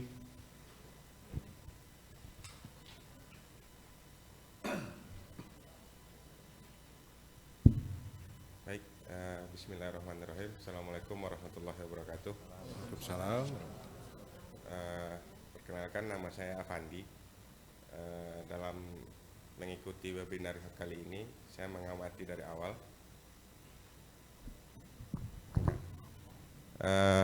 Kemudian saya ingin bertanya Pak kepada pemateri yang sudah menyampaikan materi tadi. Bermedia sosial sekarang erat kaitannya dengan income pribadi, yaitu seperti konten kreator, baik di TikTok, YouTuber maupun di Instagram. Nah, ada satu hal yang menarik yang kadang membuat kita berpikir di luar nalar. Di konten kreator, yang pertama itu kalau nggak lucu nggak laku, nggak like, gitu kan. Orang yang akan menonton konten kita itu tidak like, bahkan kita sering mendapatkan dislike. Nah, untuk meminimalisir kita melanggar undang-undang ITE untuk berkonten, kemudian mengupload yang akan kita konten kita tadi, bagaimana kita menghubung agar tidak terjerat hukum, kemudian kita mendapatkan like, sehingga income kita juga bertambah melalui media sosial. Seperti itu Pak. Itu yang pertama. Yang kedua, pertanyaan kedua saya, bagaimana kita mengedukasi masyarakat melalui media sosial seandainya yang kita sampaikan itu benar tapi tidak ditanggapi. Nah, seperti itu Pak. Terima kasih. Assalamualaikum warahmatullahi wabarakatuh. Baik, terima kasih Bung Avandi. Mungkin langsung bisa dijawab langsung oleh Pak Edi. Silakan Pak. Terima kasih. Saya kira pertanyaan yang menarik dan sepertinya yang nanya bisa jadi mungkin pelaku YouTuber juga Pak? Atau sedang berpikir menjadi YouTuber? Iya, jadi YouTuber memang juga salah satu pekerjaan baru di era komunikasi digital seperti sekarang ini. Dan sebagai sebuah pekerjaan memang benar seperti disampaikan tadi, luar biasa juga bisa memberi penghasilan. Nah, khusus kaitan dengan etiket, sekali lagi tentu saja berkait dengan urusan kepantasan atau ketidakpantasan, kemudian juga kesopan santunan, ya. Dan yang disampaikan tadi, ya faktanya kan seperti itu ya Pak ya. Nah, makanya kalau dikaitkan dengan viral, ya, nah viral betul-betul berkait dengan banyaknya orang yang menonton, yang menyaksikan atau yang mengikuti. Itu sebetulnya viral itu kan juga terbagi dua. Ada yang positif, ada yang negatif. Nah, yang belum lama paling gampang betul ambil contoh, ya ibu-ibu biasanya tahu nih, siapa nama itu? Yang heboh lama itu, Pak apa? Sama yang orang awak cewek. Sudah tuh yang apanya, yang Bapak Bapak Vanessa. Ujung lidah. Siapa tuh, Bu? Bukan. Dodi sama Puji ya. Nah, coba lihat. Dari segi viral, dua-duanya viral kan? Ya enggak?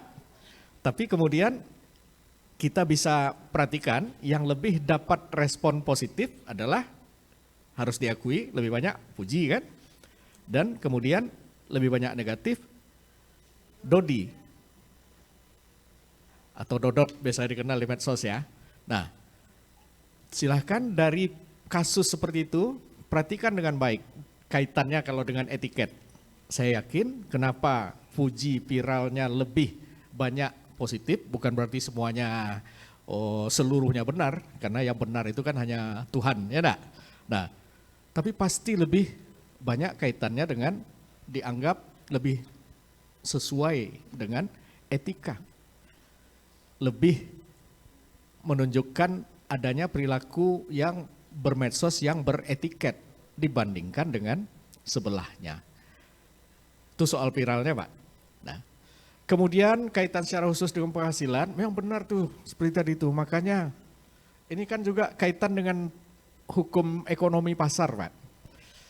Untuk produk kita unggul, produk kita menjadi pesaing yang lebih hebat dari yang lain, tentu harus ada pembeda. Nah kan sebetulnya kata kunci di situ Pak. Tapi sayangnya orang kadang ingin ambil jalan pintas. Jalan pintas, mentalitasnya mentalitas terabas, ingin dapat cuan dalam jangka pendek.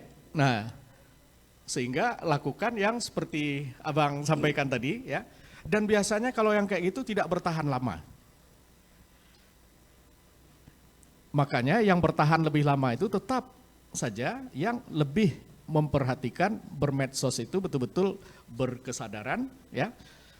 Betul-betul juga berintegritas dan bertanggung jawab. Pasti ke situ. Nah, kalau yang seperti Bapak sampaikan tadi, benar ya, tapi biasanya yang kayak gitu sebentar aja. Mohon maaf, ambil aja contoh. Siapa nih? Kasus terbaru, Bilar misalnya kan? Nah, tuh. Tidak hanya di perilaku nyatanya, tapi juga kan di medsos bisa diikuti. Seperti apa di medsos dan segala macam kan? Nah, terlihat. Nah, silahkan bandingkan juga dengan beberapa yang sejauh ini kita saksikan masih begitu tetap bertahan di top YouTuber. Saya kira pasti dari segi etiket pun mereka sangat jaga. Saya kira itu yang bisa saya sampaikan poinnya. Baik, oke, terima kasih. Tadi sudah ditanggapi oleh Pak Edi. Kita mendorong juga ya teman-teman yang sedang aktif di industri kreatif. Beberapa platform media sosial sekarang lagi marak. Ya, tadi sudah sampaikan beliau, tetap saja kita membutuhkan tanggung jawab dan integritas diri sebagai si produsen. Baik. Tadi sudah ada bocoran juga, teman kita dari secara online ingin menanyakan, Saudari Sari Rahma Juwita. Sari menanyakan, bagaimana cara kita membedakan sebuah berita di medsos, itu benar atau berita hoax? Terima kasih. Mungkin Pak Doni mungkin ingin mengulas, silakan. Iya. Oke, terima kasih. Jadi sederhananya berita hoax itu kan berita yang tidak memberitakan hal yang sesungguhnya. Maka oleh sebab itu untuk bisa membedakan mana hoax mana tidak mesti diperhatikan, tadi kan kata kuncinya check and recheck. Diperhatikan satu, isi beritanya, kontennya. Kontennya ini masuk akal apa enggak? Yang kedua, kontennya ini mengarah menyudutkan seseorang atau tidak. Biasanya konten yang hoax itu menyudutkan seseorang atau sekelompok orang secara berlebih-lebihan. Biasanya begitu. Kemudian yang ketiga, salah satu cara ngeceknya, lihat sumber beritanya dari mana. Biasanya berita-berita hoax itu sumber informasinya nggak jelas. Katanya si Anu, tapi nggak jelas ini siapa. Maka oleh sebab itu mencari tahu sumber berita atau sumber informasi itu menjadi sangat penting. Jadi berita yang benar itu kan berita yang berdasarkan atau sesuai dengan fakta, terverifikasi dan sumbernya jelas. Contoh, apa yang kira-kira yang contoh sederhana yang ini ya. Saya kira banyak sekali bertebaran berita-berita, misalnya begini, ada peristiwa banjir di negari tempat saya misalnya, ya kan? Tiba-tiba foto itu diposting seolah-olah parah, padahal itu ternyata fotonya foto banjir tahun 2005. Itu juga banyak kejadian sekarang kan, masuk ke grup misalnya, waduh parah, padahal foto yang diposting itu foto lama. Nah yang begitu-begitu, jadi kalau ada berita atau informasi yang sampai mesti di cross check tadi isinya, kontennya. Kalau di dalam hadis itu apa istilahnya, isi ininya, ya kan, isi daripada beritanya. Kemudian yang kedua sumbernya, ya. Kalau sumbernya jelas dari mana, terverifikasi dan bisa dipertanggungjawabkan, maka berarti informasinya benar. Kalau tidak jelas sumbernya, yang mengatakan kalau orang per orang tidak bisa diverifikasi, atau ke lembaga resmi yang berkaitan dengan informasi itu beredar tidak bisa diverifikasi, berarti berita itu hoax atau tidak benar. Iya, ada sumber yang resmi dari kelembagaan, ada yang berkaitan dengan tupoksi. Oh, bisa ada kecelakaan ya, tentu nanti cross checknya ke lantas misalnya, ke kepolisian.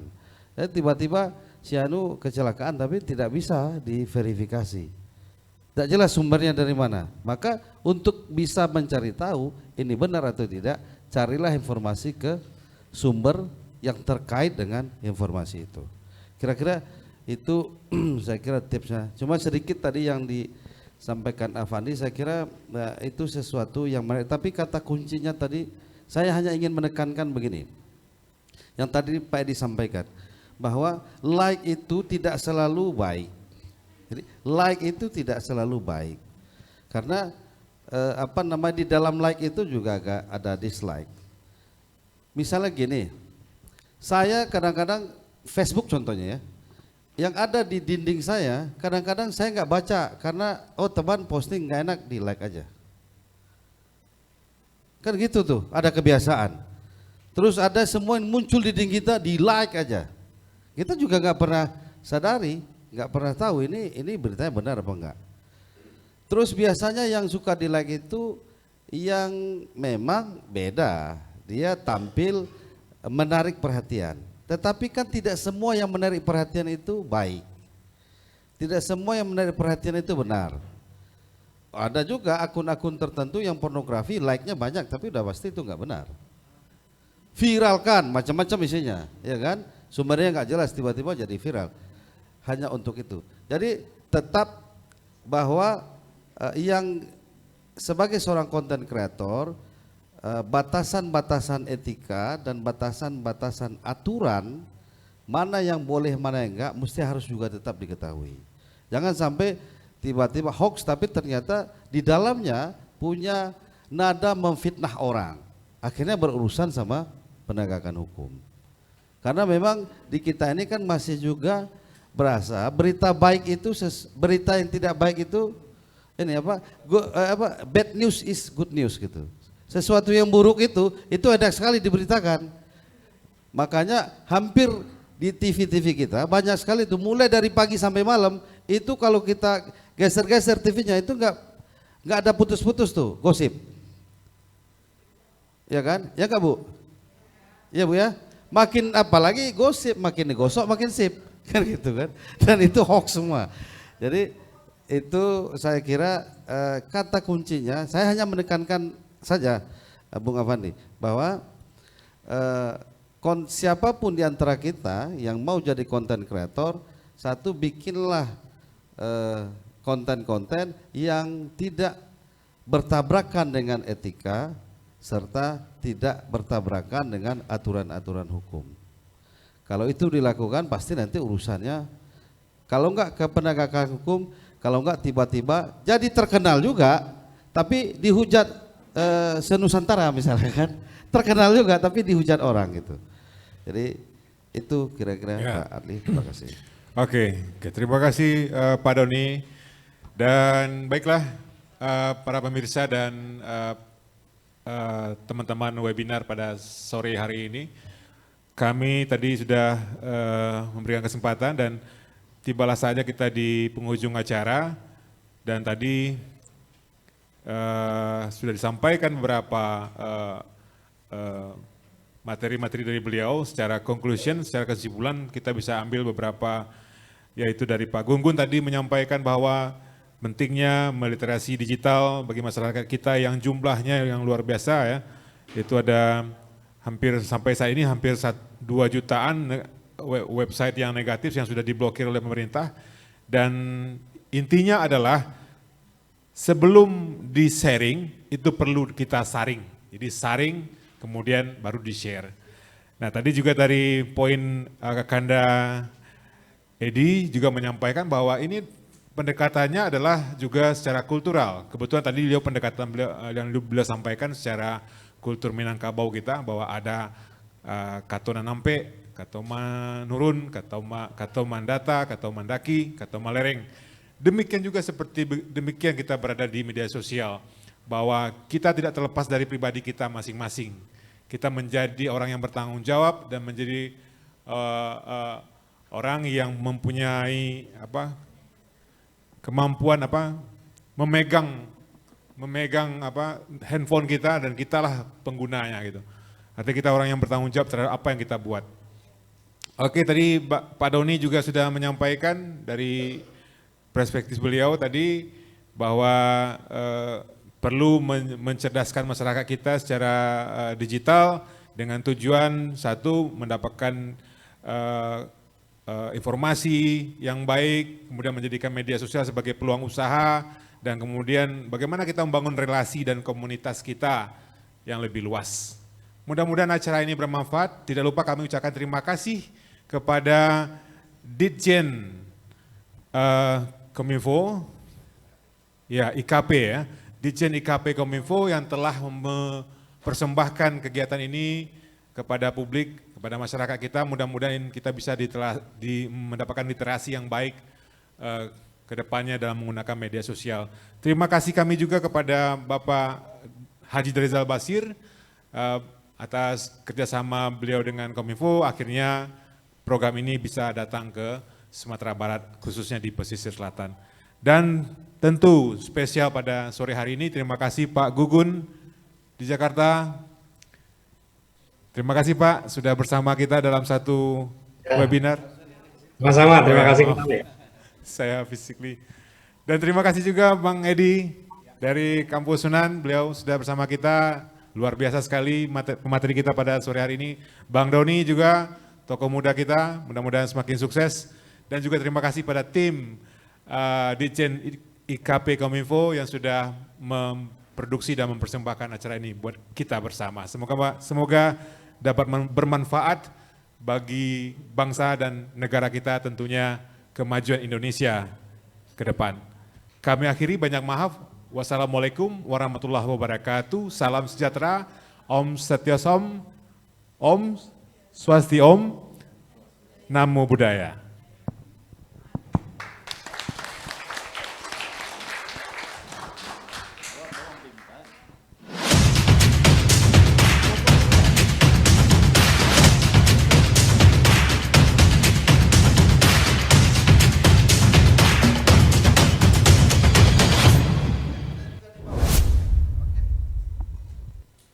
Yuk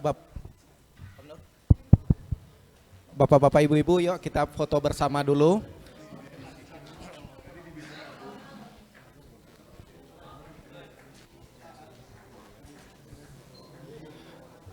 Kepada Bapak-bapak, Ibu-ibu, kita foto bersama. Habis itu Bapak kembali lagi ke tempat duduknya karena kita akan membagikan uang transport untuk Bapak-bapak, Ibu-ibu.